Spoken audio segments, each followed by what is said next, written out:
There's a new book out. The book is by the astronaut Mark Kelly, who also happens to be the senator from the state of Arizona, joining us right now in advance of the book that's out today, Mousetronaut Saves the World, based on a partially true story. Good to see you, Senator Kelly. How are you, sir? I am good, Rich. Good to see you. Good to be on your show. Great to be here. Good to have you back. The last time we had you on was a couple of years ago calling in. We might revisit part of that conversation shortly. But tell me about this book that's out today. The partial part of the story that was true was on my first space flight, we had 18 mice on board. And the first time I went to look in their cage to see how they were doing, 17 of them were pretty freaked out about the experience.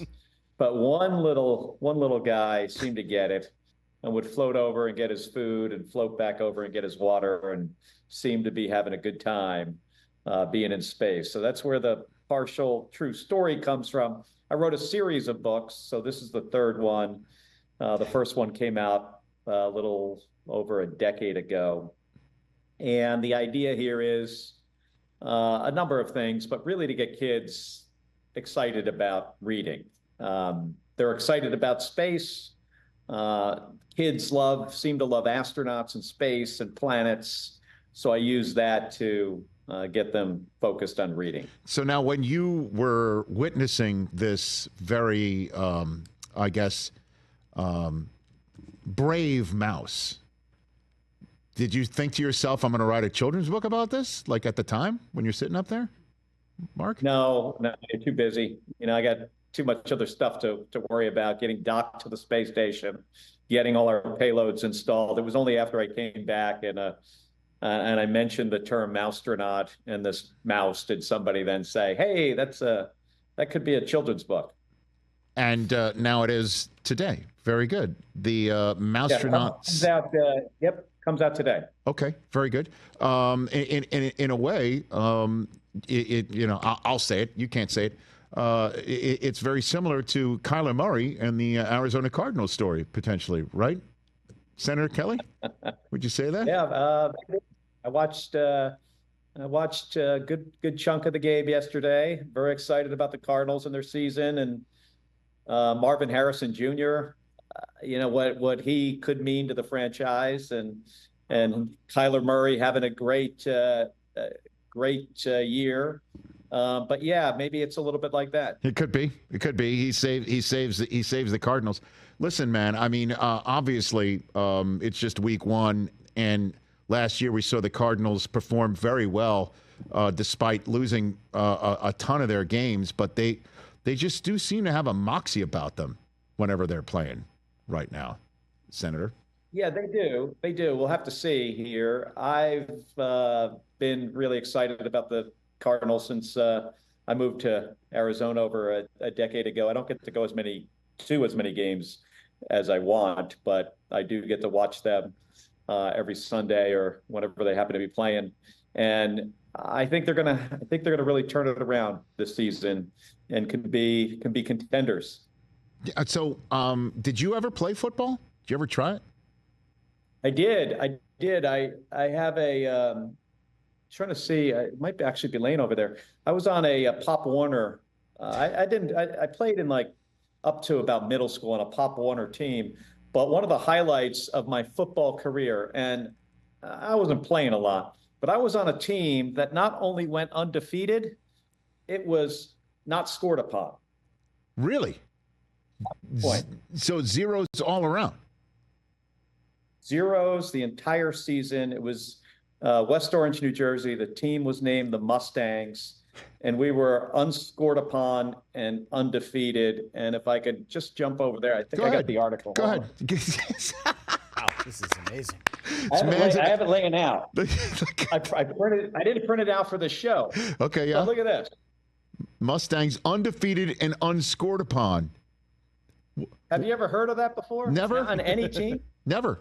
What was your role in that? Were you a linebacker or something like that? Where were you? Yeah, but this is one of these teams. We had some really, really good players, and they often played both offense and defense. So I sat on the bench a lot. but I did go in occasionally. I don't think my name is actually mentioned in this article with all the really good players that were on the team, but I was on this team.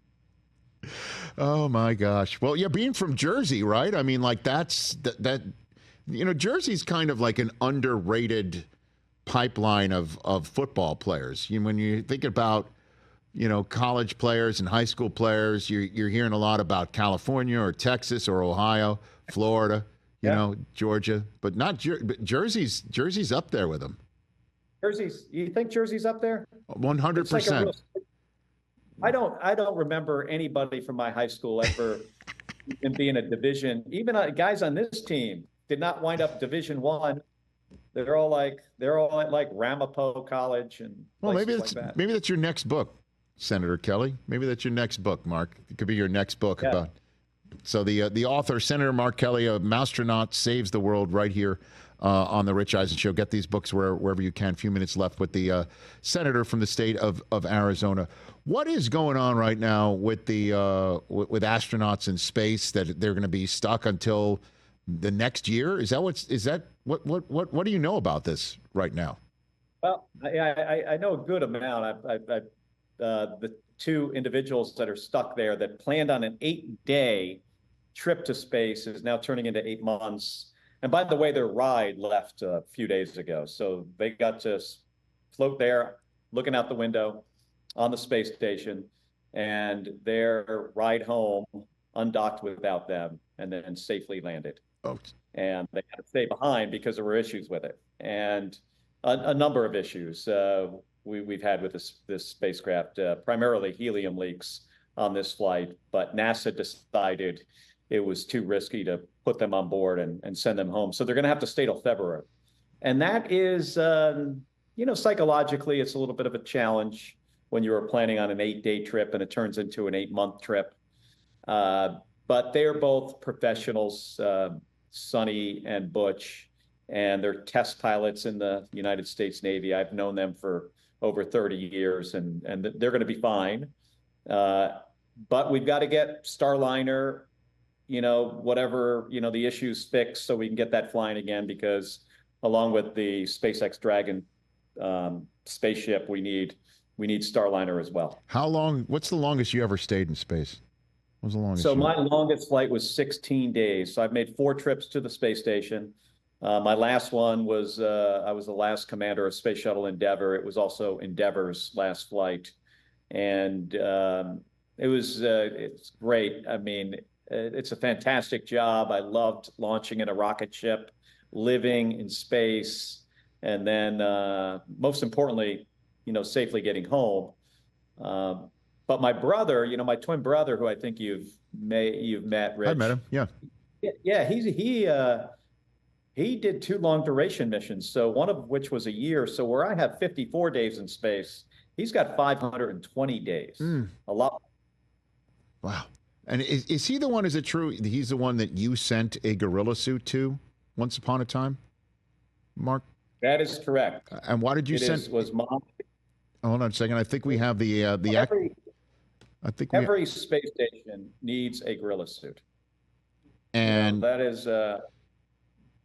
Here's the video of it right here. Your brother's in there, and who is opening this this gear right here?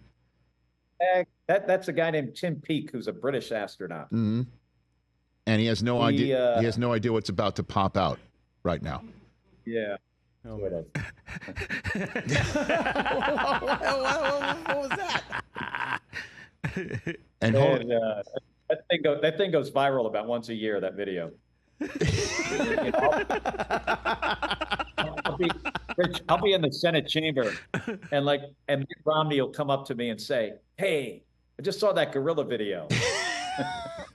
So you sent it to him saying you should scare the crap out of your colleague in the middle of space? I've been on that space station 4 times. Yes. And it didn't take me long to realize that one thing was missing from the space station, and that was a gorilla suit. so I set it up on a Falcon 9 rocket, which blew up, destroyed the $100 billion docking adapter, but it also destroyed my gorilla suit. So then I got a new one on Amazon, shipped it to Kazakhstan, went up on the Soyuz, up to the space station, and my brother got to have a lot of fun with it for about a year. Wow, that's a heck of a story. Maybe that could be. And then I sent the video to NBC Nightly News. Yes.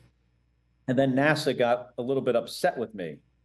They're like, why did you send this video to the NBC? And I said, well, why would you send a gorilla suit to the space station and not do something with the video? The video somewhere. That's like if a tree falls in the forest and you're not around, does it make a noise, right? So maybe right. If nobody sees the gorilla in space, it's like he was never there. What's the point? Exactly. I mean, seriously, sometimes you gotta tell these NASA people the way to do things. Maybe that could be your next book, a gorilla suit in space or something like that. Maybe that's a gorilla. There you go. Good idea. Senator Mark Kelly, I appreciate the time. Before I let you go, where are you watching the debate tonight? Where are you going to watch that? Probably right here in my place in D.C. Okay, very good. We appreciate the time right here. Everybody should go get the book, Mousetronaut Saves the World, based on a partially true story by astronaut Mark Kelly and illustrated by C.F. Payne. It'll be great for your kids. Go check it out. Thanks for the time. Thank you, Rich. That's Senator Mark Kelly here on The Rich Eisen Show. Catch The Rich Eisen Show every single day on the Roku channel, 12 to 3 Eastern, for free.